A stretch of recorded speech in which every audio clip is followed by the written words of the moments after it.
आशा करता हूं आप सब बहुत अच्छे होंगे। मेरा नाम है सिद्धांत अग्निहोत्री। स्टडी ग्लोस पे आपका बहुत बहुत स्वागत है।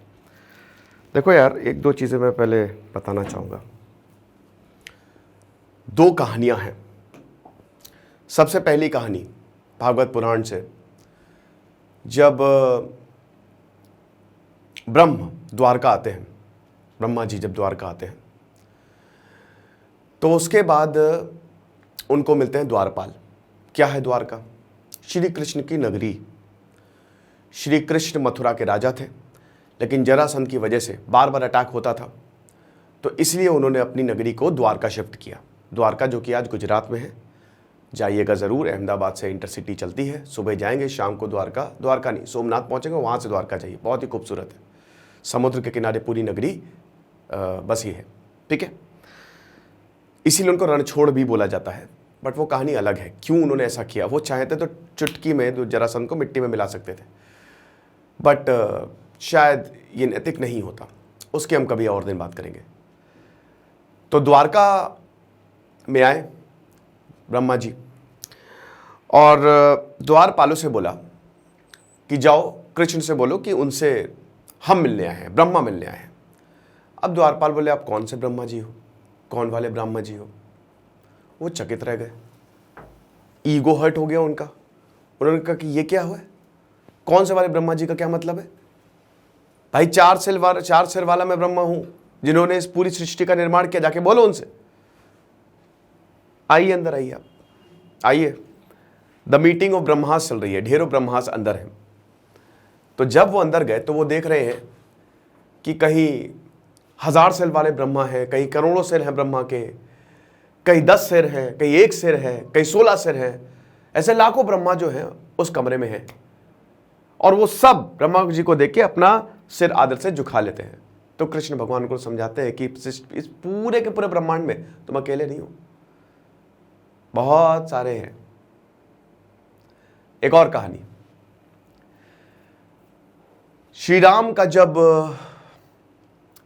अपना जो कर्तव्य है वो पूरा हो गया, उन्होंने भी धर्म की स्थापना की। उसके बाद उनके वैकुंठ धाम जाने का समय हो गया। अब आपको पता है कि 7 चिरंजीवियों में से एक है हनुमान जी। अब भगवान हनुमान कभी भी उनको जाने नहीं देते, ये बिल्कुल पक्की बात है। वो तो अजर अमर है, लेकिन भगवान राम को तो वैकुंठ लौटना है। तो भगवान राम ने एक दिन क्या किया कि उन्होंने एक अंगूठी गिरा दी। रामायण के बाद की घटना है, ठीक है।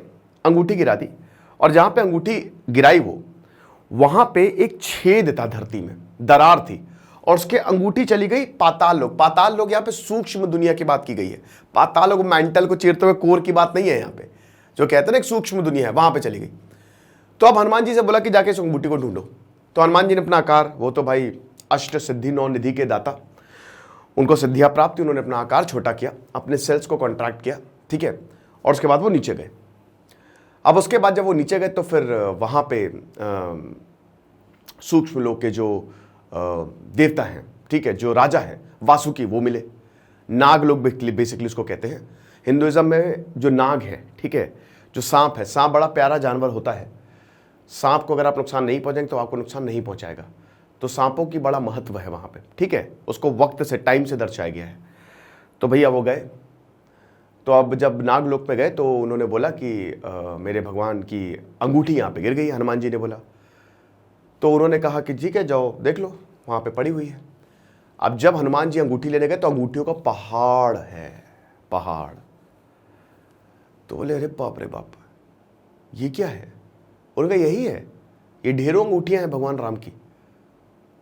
कहीं ना कहीं भगवान राम जन्म ले रहे हैं, और कहीं ना कहीं वो वैकुंठ धाम जा रहे हैं। सिर चकरा गया हनुमान जी का, और उन्होंने बोला, समझ गया प्रभु, आपकी लीला परंपार, जय श्री राम। ये दोनों कहानियां क्या बताती है? ये दोनों कहानियां ये बताती है कि मल्टीवर्स का कंसेप्ट, भले ही 1954 में मल्टीवर्स का कंसेप्ट है मॉडर्न वर्ल्ड में दिया गया, लेकिन यहां पे ये सारी चीजें थी। हमारे यहाँ दर्शन, फिलॉसफी और साइंस बहुत पहले से डेवलप थी। यहां से साइंस डेवलप हुई, अरब यहां पे आए, सीखे, यूरोपियंस वहां से कॉपी करके ले गए। कोई दिक्कत नहीं है इसमें। भारत का ज्ञान प्रचार प्रसार करना ही इसका मेन उद्देश्य रहा है। तो ये बताती है कि भारत में मल्टीवर्स का कंसेप्ट आज से 1200-1300 साल पहले ही दे दिया गया था, हजारों साल पहले दे दिया गया था कि मल्टीवर्स है। ठीक है, तो अभी मैं काफ़ी किताबें भी पढ़ रहा हूँ, पढ़ता ही रहता हूँ हफ्ते में मैं कम से कम। अभी तो जैसे क्या हो गया था कि 2-3 महीने मैं किताबों से थोड़ा दूर हो गया था, काम बहुत ज़्यादा था, फिर से मैंने किताब पढ़ना शुरू किया है। तो उसमें कंसेप्ट जो है ये बड़े क्लियर है। ठीक है, बहुत बच्चे या बहुत लोगों को वो चीज़ें मानते नहीं हैं। ये क्या कहते हैं कि बड़ा अनफॉर्चुनेट है। देखिए, ब्राह्मण कौन होता है? सुनो, अंबेडकर से बड़ा ब्राह्मण कोई था ही नहीं। वो 1000 ब्राह्मण उसके बराबर थे। ब्राह्मण वो है जिनको ज्ञान है, जिनको नॉलेज है। आप समझ रहे हो? वर्ण सिस्टम पे ना जाओ, उसने कबाड़ा किया हुआ है, इनइक्वालिटी पे ना जाओ। आप सिर्फ इतना समझो कि आप ज्ञानी हो। जो भी ज्ञानी है वो ब्रह्मांड है, समझ रहे हो? बस इसमें ज़्यादा घुसेड़ो नहीं, अपना दिमाग ना चलाओ। ठीक है, जो है सो है, वो तुमको एक्सेप्ट करना पड़ेगा। तुम बोलोगे रात नहीं है, नहीं रात है ही नहीं, रात होगी है ही नहीं, रात दिन है, तुम्हारे मानने से कुछ नहीं होगा। जो चीजें हैं वो है और वो रहेंगी। ये चीजें थी। अगर ऑक्सीजन है और कोई साइंटिस्ट आके, मान लो किसी प्लैनेट पे ऑक्सीजन है, कोई साइंटिस्ट कह देता है कि ऑक्सीजन है, तो ऑक्सीजन उसने डिस्कवर नहीं कि वो वहां पे ऑलरेडी थी। अमेरिका क्रिस्टोफर कोलंबस ने बनाया नहीं, वो ऑलरेडी एग्जिस्ट करता था। तो जो है वो है। इस दुनिया में हर चीज है, बस साइंस उसको समझ रहा है, और साइंस बस ये देख रहा है कि क्या क्या है और कंसेप्ट कैसे काम कर रहे हैं। ठीक है, तो मुझे लगता है ये चीज आपको समझ में आ गई होगी। मेरी थ्योरी ये कहती है कि हर एक चीज का, जैसे एक ब्रह्मांड है, ब्रह्मांड का मॉडल है हम, मतलब आप कह सकते हो कि यहां पे हर एक चीज रेप्लिकेट कर रही है, एक बड़ा मॉडल का छोटा मॉडल। जैसे सोलर सिस्टम का मॉडल एटम, राइट, हमारा सेल, यानी कि एक तरीके से हमारा दिमाग भी हमारा ब्रह्मांडी है, आप कह सकते हो, मॉडल है ना। हर एक चीज छोटे छोटे छोटे छोटे लेवल पे अपने आप को रिपीट कर रही है। अब यहां पे ये बोला जाता है कि एक सुपर सोल है, जैसे एक ऑपरेटर है। ठीक है, बहुत सारे दर्शन है, लेकिन मैं आपको जो एक्सेप्टेड थ्योरीज है वो बताता हूं कि जो जैसे हमारा नेचर है वो एक मशीन है, और उसको ऑपरेट कौन कर रहा है? एक ऑपरेटर है, जो कि एक सुपर सोल, जिसको आप कुछ भी कह सकते हो। श्री कृष्ण, जैसे इस्कॉन में प्रभुपाद जो है, प्रोपा जी महाराज, वो उसको श्री कृष्ण कहते हैं। कुछ लोग उसको ब्रह्म कहते हैं, अद्वैत में वेदांत में उसको ब्रह्म बोला गया है। ठीक है, कुछ लोग इसको फादर कहते हैं, और जीसस फादर के सबसे चहेते बेटे हैं, मतलब होली लॉर्ड के सबसे चहेते बेटे हैं, है ना। तो बात सिर्फ इतनी है कि ये एक चीज है जो कंट्रोल कर रही है।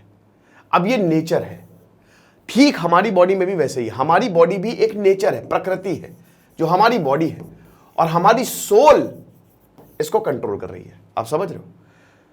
यानी कि हम कुछ कर ही नहीं रहे। तो इसमें डिटर्मिनिज्म की थ्योरी आ जाती है, जो है वो लिखा हुआ है। एक और थ्योरी है कि नहीं, ऐसा नहीं है, हमारी चेतना है, कॉन्शियसनेस है, और हम चीजें अपने आप से निर्धारित करते हैं। ठीक है, बट इसमें अगेन बहुत सारी चीजें, अब जैसे अद्वैत वेदांत जो शंकराचार्य ने किया, तो वो क्वांटम फिजिक्स ही तो है, वो है क्या? यही तो बात है। अद्वैत वेदांत से यही चीजें समझाने की कोशिश की गई है कि पार्टिकल वेव है, वेव पार्टिकल है, सिंपल। तो मेरा कहने का मतलब है ये सारी चीजें ऑलरेडी हैं, और ये सब अगर आप डीप डाउन जाएं तो आपको सब मिल जाएगा। ये तो कई बार ऐसा हुआ है कि आक्रमणकारियों ने जैसे नालंदा यूनिवर्सिटी को जलाया तो 1 लाख किताबें उसमें जल गई। तो कई बार ऐसा हुआ कि बहुत कुछ जल चुका है हमारा, लेकिन जो चीज़ आप उसको पढ़ें, आप किताबों को पढ़ें। हम अपना सोर्स वेदों से लेते हैं। वेदों का सिंप्लीफाइड वर्जन है वेदांत। ठीक है, बहुत ही सिंप्लीफाइड वर्जन है, और उपनिषद, और इसके बाद इन्हीं को ही एक तरीके से पुराणों में उतारा गया है ना। अगर हम कोई भी चीज आपको कहानी के माध्यम से समझे, आप समझ जाएंगे। हिंदुइज्म एक दर्शन है, ये फिलॉसफी है, आप समझिए। और आपकी जिंदगी में हर इंसान का दर्शन है, हर इंसान फिलोसफर है, बस उसका दर्शन अलग अलग है, ये आप समझ लीजिए। तो ये एक दर्शन है, इसको एक्सेप्ट करिए। जितना ज्यादा पढ़ेंगे, जितना ज्यादा डीप डाउन करेंगे जाएंगे, उतना अच्छा होगा, उतना आपके ज्ञान के चक्षु खुलेंगे। तो मुझे लगता है ये मैंने आपको बताया, और आई होप ये चीज़ें आपको समझ में आई भी होगी। और फिलहाल लास्ट में मैं ये बोलूँगा कि हमारा ये जो शानदार स्ट्रैटेजी कोर्स है सिर्फ 199 का, अगर आप यूपीएससी आईएएस की तैयारी कर रहे हैं तो ये सारी चीज़ें हम आपको बताएंगे। बहुत ही मतलब जो तैयारी कर रहे हैं, जो करने की सोच है, उनको पता नहीं होता यूपीएससी की तैयारी कैसे करें, तो हमारे ऐप को जरूर डाउनलोड करें। वेरोनिका मैम सेशंस लेंगी। Thank you so much.